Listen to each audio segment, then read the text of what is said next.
Hey, this is C&D channel. I'm Chris. This is MMA for you. I'm going to be doing my post-fight analysis for UFC Fight Night 62. Overall, considering that it was not a card that many were particularly looking forward to, like what nine fights went to finish. Some of them pretty spectacular too. A lot of submission victories, some pretty spectacular knockouts as well. So yeah, pretty good. Some terrible refereeing here happened, and some other stuff happened as well. My picks, not too bad. I got 8 out of 12 correct. Missing Damian Maia versus Ryan LaFleur. Godofredo Pepe versus Andre Fili. Freddie Serrano versus Bentley Seiler. And Leonardo Santos versus Tony Martin. Generally a good night for the Brazilians. It looks like one of those cards where, yeah, there's always like this UFC card in Brazil. This actually happens a lot of times where pretty much the majority of the winners are Brazilians in Brazil, of course, but there's always one Brazilian that loses to a non-Brazilian. So that would be Christos Giagos beating Jorge de Oliveira. He's the one Brazilian that didn't win his fight against a non-Brazilian. Bonuses: Gilbert Burns, Godofredo Pepe, Kevin Souza, and Freddie Serrano all earned Performance of the Night bonuses. But yeah, like I said with the reffing, Eduardo Hurdy was the ref for Leandro Silva versus Drew Dober, calling a tap that never happened. It was from half guard. It was a half guard guillotine. Didn't even look that like sunk in or anything like that. And the Oliveira versus Giagos fight, he failed to see Oliveira tapping to the rear naked choke, and you can actually see Oliveira like constantly tapping. Fortunately, he didn't pass out, but man. Also, there was some post-fight. There's some very questionable strikes from Amanda Nunes on Shayna Baszler. When it looks like as the referee is stopping the fight, and one of them looks like to have hit her spine. And overall, there's some really good Brazilian Jiu-Jitsu in this fight, on this fight card too. Just some good stuff. Flying triangle, omoplata to mount to triangle to arm. I mean, Damian Maia's guard passing. Really good Brazilian Jiu-Jitsu on this card. Let's get started. Damian Maia defeated Ryan LaFleur by unanimous decision, 48-46 across the board. What can I say? I greatly underestimated Damian Maia in this fight. I expected him to gas really badly earlier in the fight. What I mean is how he looked in that 5th round. I expected him to look like that in like the 2nd or probably more towards the 3rd round. That was not the case. There's some strong takedowns from Maia. Not that it is a strong explosive shot, but they were just so well timed. He timed his takedowns really well on LaFleur, who's a really good, he's a pretty solid wrestler in his own right. It became a case of LaFleur unable to get back to his feet when he was taken down. Some guard passing from Maia that was just so high level. I mean, I don't know the names of the moves, so I can't really describe them. But just getting past those legs a lot, constantly getting mount on LaFleur. If Maia had a stronger ground and pound game, I mean, I think the fight would have been over a lot quicker. Oh,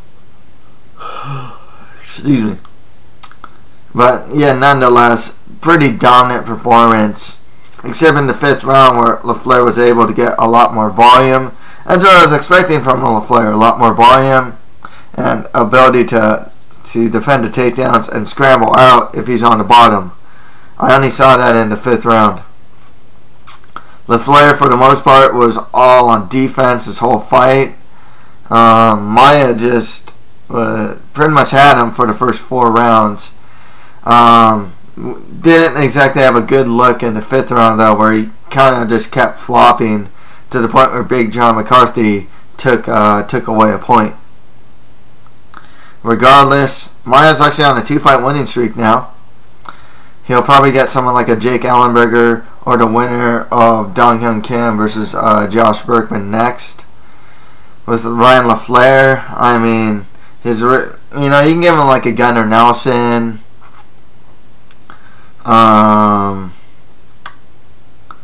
Who else? This guy's coming off losses, that are pretty good. Maybe like a Sean Strickland and Gunnar Nelson. Trying to think of who else who's like kind of good that he can fight. So Mike Pyle coming off a loss. Mike Pyle wouldn't be too bad against LaFleur. Jordan Mean versus LaFleur wouldn't be too bad as well. LaFleur just needs some work. What can I say? The welterweight division, like the lightweight division showed here. Well, not like the lightweight division, but just welterweight division has these wrestle boxer like blue collar fighters, and they have a lot of them. Ryan LaFleur is probably the best one. There's like Ryan LaFleur, Court McGee, Kenny Robertson, George Sullivan, Mike Pierce. They have a lot of those type of like I call them like the lunch pail fighters or the blue collar fighters. Ryan LaFleur's like that. I thought he would be able to more break, like really break into that like top and a pretty higher level, but this kind of goes to show the thing is with these like blue collar fighters, they're good everywhere, but they're not great at any one aspect of MMA. They have good cardio, they're always in the fight. This fight kind of shows the ceiling of that being that type of fighter in a sense, where it's one guy with a dominating skill set beating a guy who's very good at said skill set, but not elite. I know LaFleur is like number 9 in the top 10, but he hasn't actually beaten like a top 10 guy to get there. Or something like that, right? I think he's actually highly ranked or something like that. Or is it Damian Maia? I forgot. Maybe I'm wrong. I think I'm wrong, actually. I think I'm wrong. I should have checked. Nonetheless, this kind of goes to show that Ryan LaFleur and that style of fighting definitely has something of a ceiling. Next fight was that Eric Silva defeated Josh Koscheck by guillotine in the first round. This is Koscheck is now on a 5-fight losing streak. I also read that he lost a tooth in this fight. I think that Koscheck should probably retire at this point. He can't take punches well. He's getting older. He's getting finished a lot more. His eye always seems to be bugging him. It's not good for his future health to continue fighting. I hear him. I hear he's pretty well off too. I mean, I'm not one. Obviously, ultimately, it's his choice. But armchair quarterback. I'm just thinking that Koscheck should probably retire. I liked what I saw from Silva here, and just that he was more patient. There's one point where he wobbled Koscheck, and he didn't just go start spamming strikes. So that's a good sign. Silva. This is also Silva's first win streak in the UFC. He's on a 2-fight win streak, and it's his first one, first win streak in the UFC. I think it's time to give him the quote-unquote, what I like to call the prospect killer. I think Eric Silva should get Rick Story next. Rick Story is a good test to see if you're ready for that top 10 or not. And he will test it out. He's beating guys like Thiago Alves, Gunnar Nelson. He beats prospects, or prospects beat him, like Kelvin Gastelum. I think Rick Story beat Kelvin Gastelum, actually. So, that's why I think Rick Story should get him next.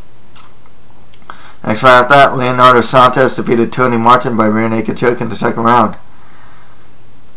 Considering Santos' age, and that he's primarily a jiu-jitsu guy, the guy's actually undefeated in the UFC. He has one draw in there against Norman Park. Beat, is it Macario? Is that his name? I think that's him, Macario. Won the Ultimate Fighter. Beat Efrain Escudero. Beat Tony Martin. Got a draw with Norman Park. Very surprising too with Leonardo Santos, just because I would actually consider him something of that, like, lightweight, just like how welterweight has a workman-like fighters. Lightweight has these, like, hulking Brazilian grinders. It's not that, like, Santos is, like, huge for the weight class. He's, like, kind of tall and lanky. I used to fight at welterweight, or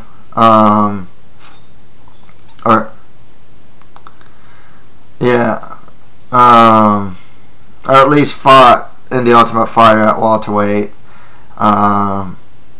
But there's guys like Trinaldo, Leandro Silva, Gleison Tibau is like the most well-known, like this huge Brazilian grinder type. Not all of them are grinders. Leonardo Mafra is pretty big for the weight class.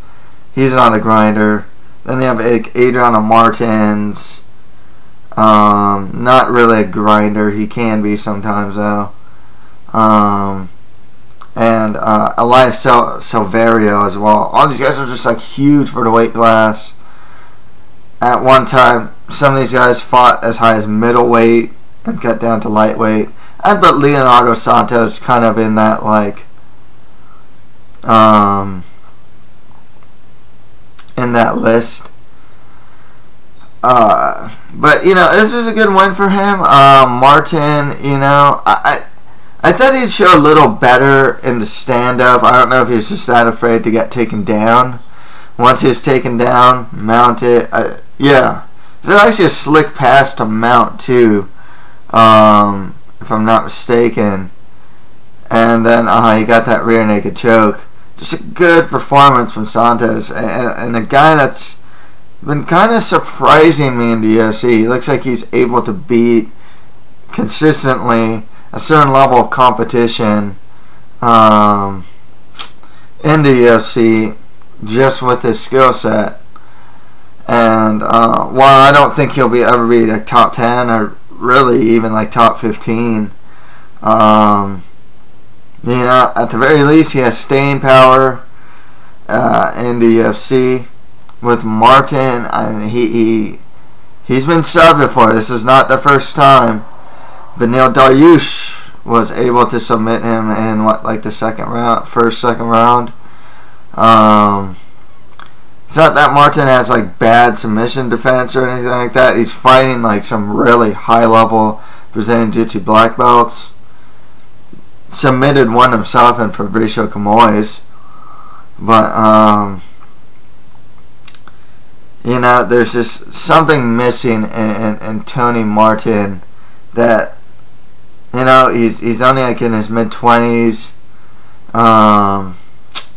but there's just something missing in his skill set that really can't get him over past like the mid-level.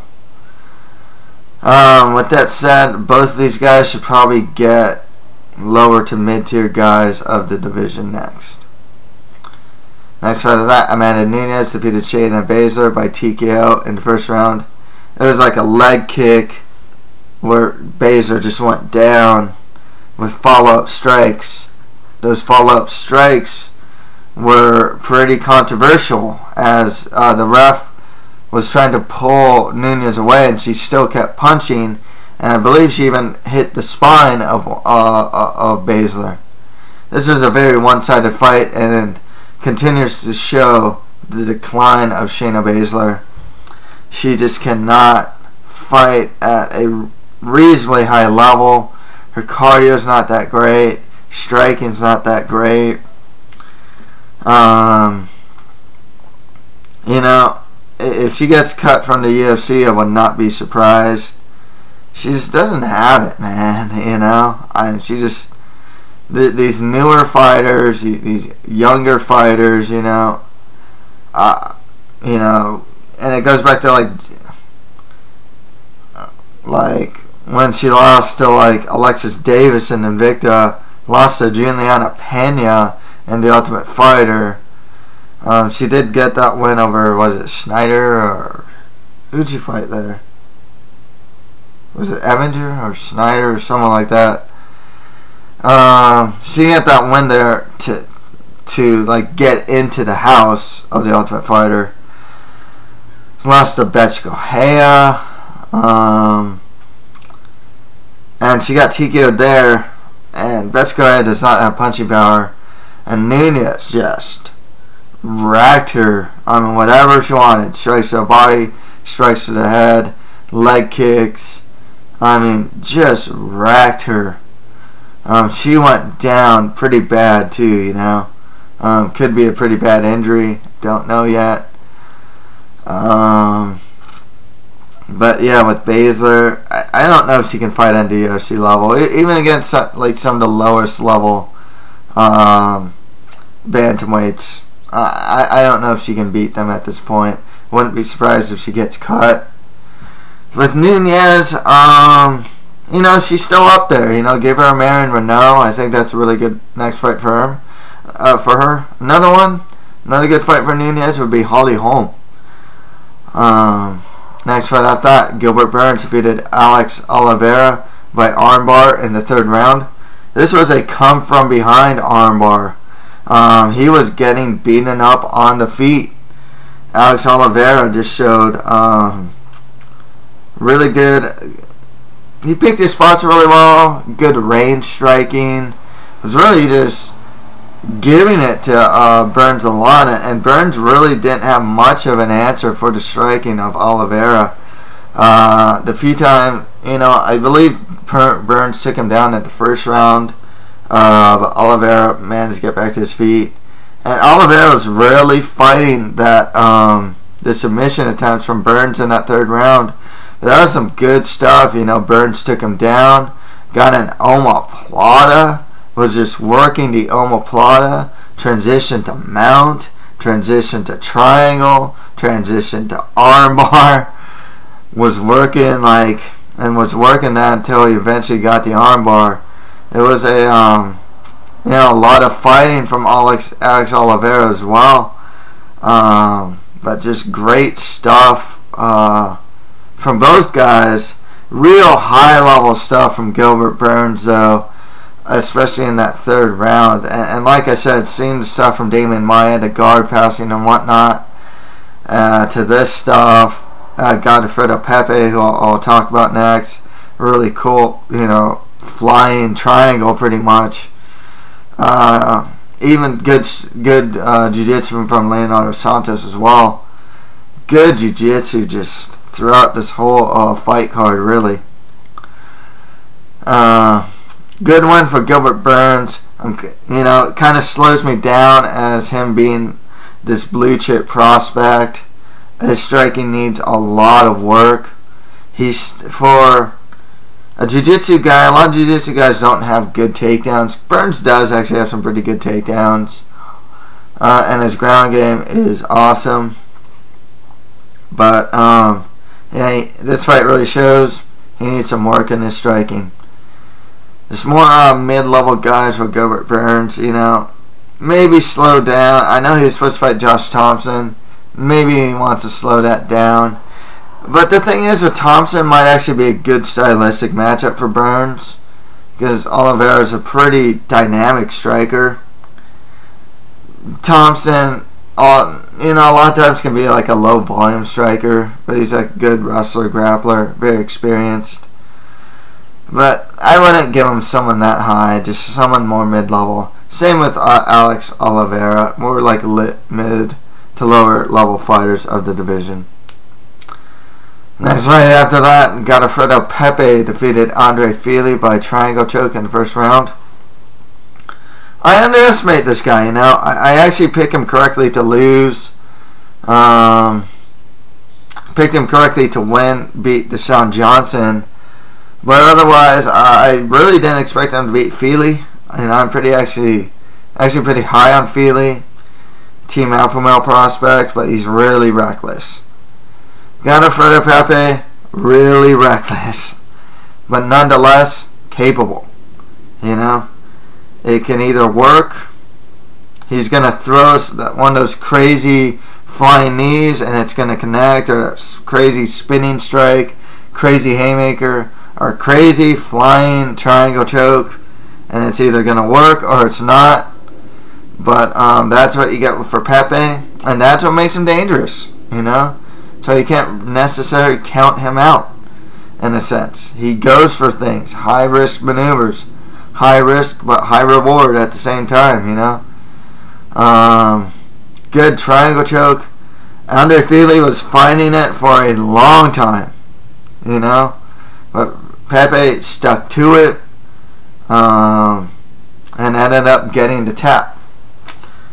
With that said, Pepe should probably just get a higher level of competition at this point. Not necessarily a top 10 guy. Maybe like a Hakan Diaz. I don't think that wouldn't be too bad. Yeah, someone like that. Like where Elkins is, or Nick Lentz, Pepe, maybe. I think Nick Lentz is top 10 though.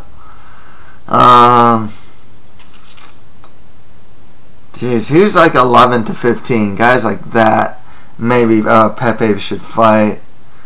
You know, he's on a 3-fight win streak, gets spectacular finishes. You know, just a good win for him. I was actually a bit questioning his ability to stay in the UFC, but you know, these are good wins. All these are, you know, solid wins here. Like I said, his recklessness, I think, is going to be his undoing. I think I already showed against like Felipe Ranch and Sam Cecilia, you know. He got knocked out by ground and pound by those guys. So he's really active from the bottom, but really lacks defense. It's going to cost him, but, you know, he'll get wins interspersed in there just, you know, because he'll catch guys with some of that stuff. But he'll also probably lose because of some of that, like, recklessness as well. But Fili, you know, he's kind of up and down, you know. He'll beat up Felipe Ranch, lose to Max Holloway, lose to Pepe, you know. He's got to tone down the recklessness. That's not really cost him, per se, in this fight. But you know, he I can't really say it, but you know, it is still gonna be his undoing. It's more lower to mid guys for him. Get on to the prelims. Francisco Trinaldo defeated Akbar Arreola by unanimous decision. You know, with Akbar Arreola, the guy's been fighting for a while. What you see from him is what you get. Same with Francisco Trinaldo. But the thing with Arreola that makes you want to pull your hair out, guy doesn't listen to his corner. Corner told him not to throw leg kicks. He throws, or not leg kicks, don't throw kicks.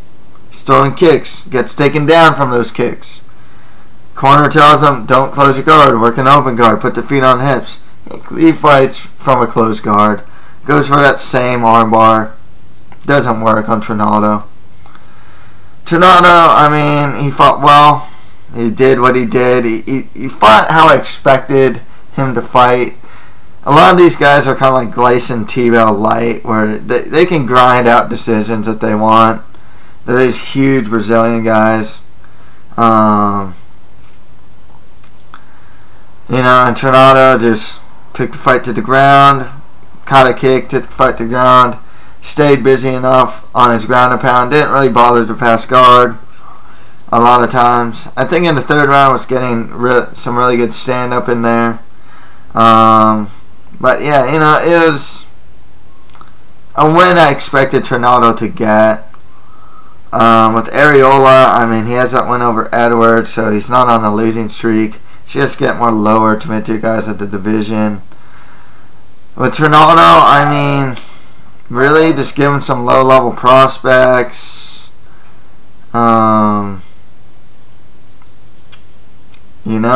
Just with him, what you see is what you get. He's a good gatekeeper type. So just use him. I would just use him as a gatekeeper for lightweights. Next fight after that, Kevin Souza defeated Katsunori Kikuno by knockout in the first round. Man, what a knockout that was, too. I mean, that was just a right hand. Put out Kikuno cold. I mean, there was like a follow-up hammer fist that was totally unnecessary. Kevin Souza is an interesting, I'd still call him an interesting prospect. Really tall for the division. Not the best off his back, but he does have some good striking. He hits hard. I will say his strike selection isn't that great sometimes. I mean, sometimes all he has is like a left hook and a cross, and that's all he'll use throughout the fight. But, he TKO'd Markadiva before this. I always thought he's someone to look out for. Beat Felipe Ranch before that. He is a good fighter. You gotta respect his stand-up. He's on a 3-fight winning streak in the UFC. Let's give him a step up in competition. Trying to think who at 145 some of these guys can fight. It's more like top 11 to 15 guys at featherweight, and I can't place a name, at this point. Like, who's in that range? But who's not coming off a loss? Like, I can say like a Cole Miller or something like that. Wouldn't be too bad. But I don't think it's gonna work. But just need to step up in competition nonetheless. Just get more like 11 to 15 type guys. With Kikuno, I expected him to lose. I probably expected him to get knocked out. He's got to win a few, beat a Sam Cecilia, lose to Kevin Souza. Just more lower to mid-tier guys at division for him. Next fight after that, Leandro Silva defeated Drew Dober by guillotine. He actually defeated Dober by gift from referee Eduardo Herdy. Drew Dober did get his win bonus. The fight was actually was pretty, I'd say back and forth, Leandro Silva had a hard time taking down Dober. Dober was, I wouldn't say getting the better of the stand-up, but I think that Dober was throwing more volume. Silva was actually dodging punches pretty well, would land, a couple of his own here and there. So, it was a pretty competitive fight. Dober was in line to get a pretty good position. He'd get on top and like half guard. Had the ref not stepped in and just, it was a laughable stoppage. I mean, just absolutely laughable. This was just incompetence at its finest. Both these guys. Silva, once again, another hulking Brazilian. And that's kind of his role in the UFC. He can grind out fights. I think he only has maybe one knockout win. Win by KO or TKO. Sees him as like that gatekeeper type, really. Give these guys a rematch if possible. Next fight that, Leonardo Mafra defeated Kane Carrizosa by unanimous decision. After this performance, Kane's got a chin, but he didn't have much else. In the stand-up, he did well in the first round, dropped Mafra with a straight right, but ended up just getting overwhelmed. Ended up getting taken down at will. His guard pass, he gets side mounted a lot. And you can tell as the fight wore on that Carrizosa was being chipped away at. It showed in his face when he got taken down. Before that, he lost to Chris Wade.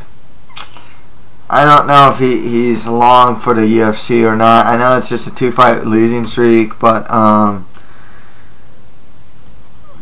it's just he doesn't have much of a role in the UFC at this point.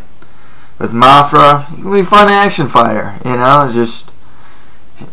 that's kind of what he showed here. He can be a fun action fighter in the UFC. I just give him another at lightweight. Just give him more striking-based fighters. That's all I can really say about the fight. On to Fight Pass prelims, Christos Giagos defeated Jorge de Oliveira by rear naked choke in the first round. Giagos, good athlete, not a bad prospect, to be perfectly honest with you. He's a good wrestler, solid, got that good rear naked choke. Didn't even do that bad in the stand-up for the short time it was in the stand-up. With De Oliveira, he's primarily a striker. He got taken down, mounted. No, was he mounted?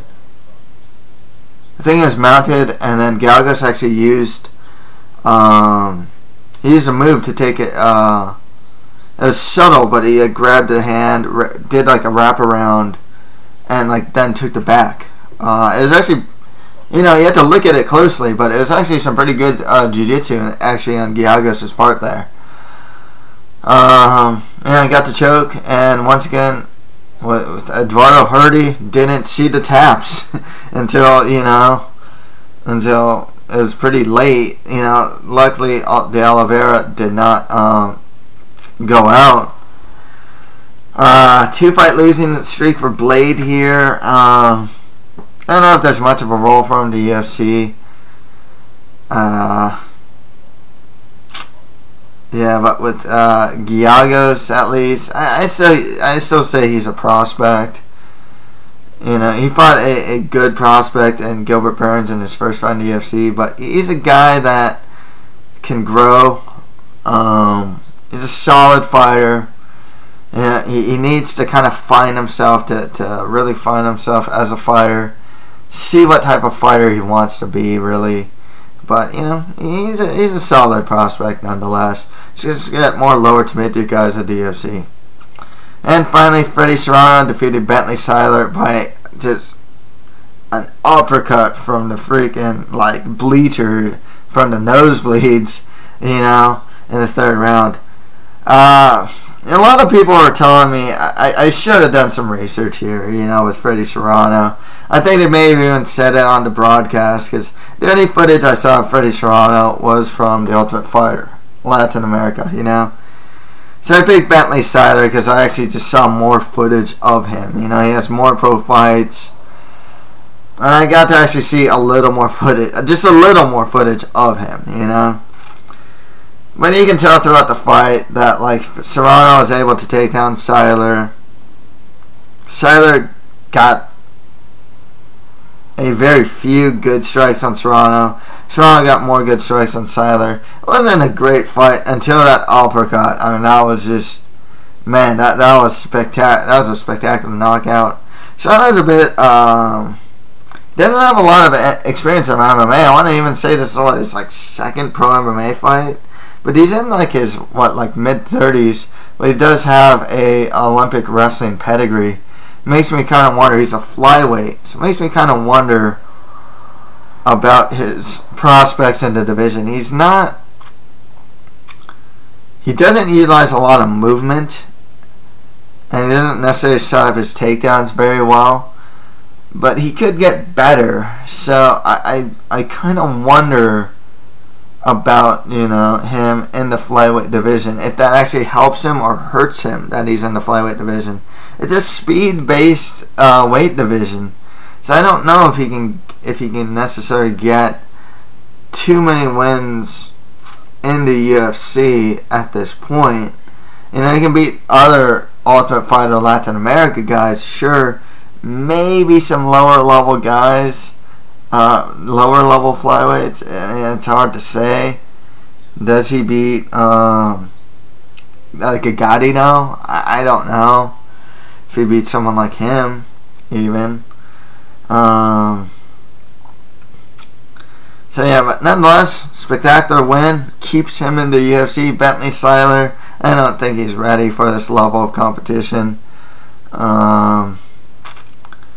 Just more lower level guys. If they're both in the UFC, just more lower level guys in the UFC for these guys. So that's it for my post-fight analysis for UFC Fight Night 62. If you have any comments, just leave them below. That's it for MMA for you. Thank you guys very much.